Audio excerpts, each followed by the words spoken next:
Glazing pots is likely my least favourite part of the process. It's incredibly easy to make mistakes, and with the specific glazes that I typically use, my aim is to coat these pots as evenly as possible, which means there isn't much creativity to this, as compared to say raw glazing with slips, doing trailing work, or painting and layering glazes in interesting ways. Instead, the parts of my pots are dipped, and then they're cleaned up thoroughly. I always begin by scrubbing flat the tong marks, letting the excess glaze that builds up around the prongs be the material that's ground away and fills them up.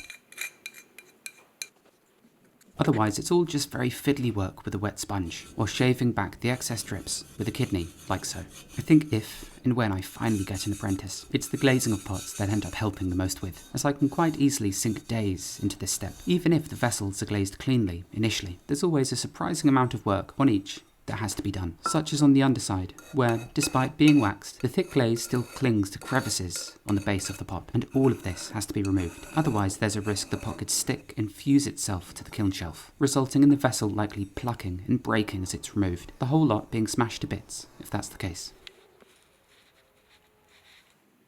And here's roughly what one of these will look like once finished, with a beautiful patch of oxidation that travels up one side, and of course, a really well-fitting lid.